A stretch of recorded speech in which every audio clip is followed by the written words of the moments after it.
Hey, you guys, welcome to Staying Awake, Hospital Edition. I am recording this live from my beautiful home sweet hospital room, which will be mine for the next handful of weeks. And I am feeling in this moment pain in my left arm where I have an IV for the next 4 weeks.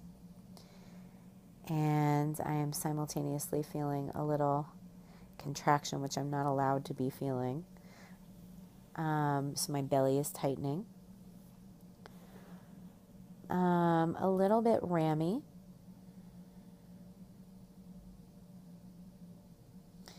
And why don't you check in, all of you, for just a moment and find out where you are. What is there for you right now in your body?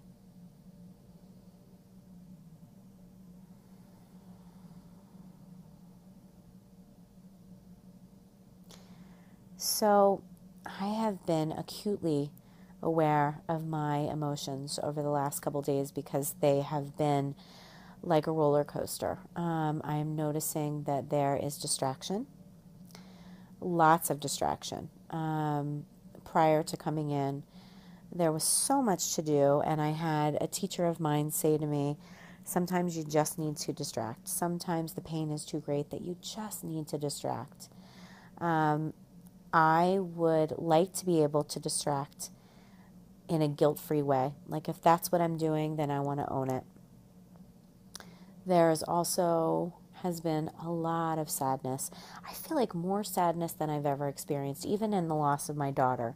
Because for me, it was about leaving my family and seeing my son, and it was right there in front of me. So there were tears so often, and that's not something that's terribly frequent for me. So I was aware of that. I was also really aware of anger that arose. And what I noticed about that anger was I didn't do a whole lot with it except try and suppress it.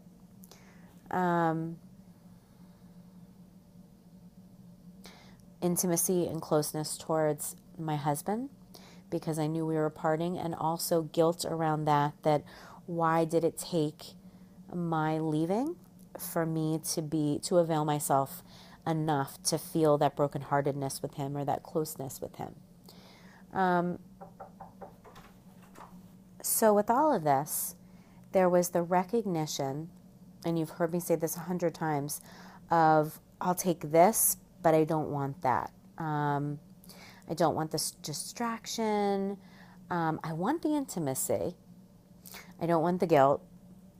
And so in my sessions today, I had a handful of clients today, and a lot of what came up in my answer to that was that there is a call for a undomesticity, if that's a word, like to be less domesticated, right? So like showing up with less politeness and more of like, this is what's here in the moment, and like fucking bring it on.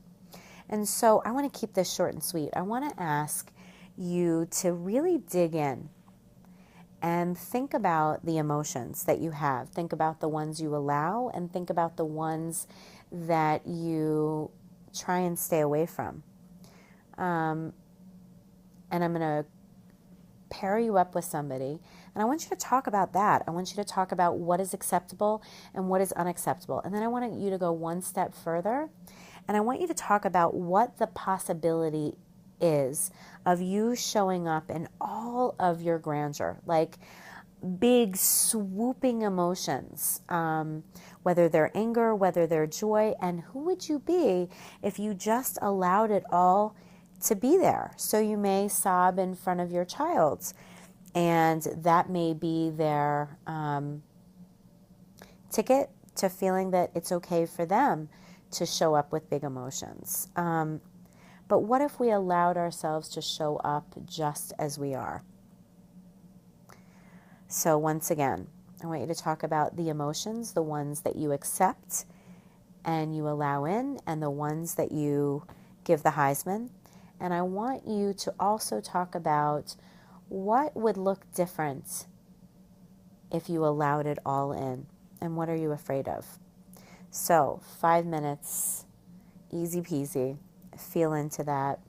Share it with your partner. Share insight on our Facebook wall. And have a great night, you guys.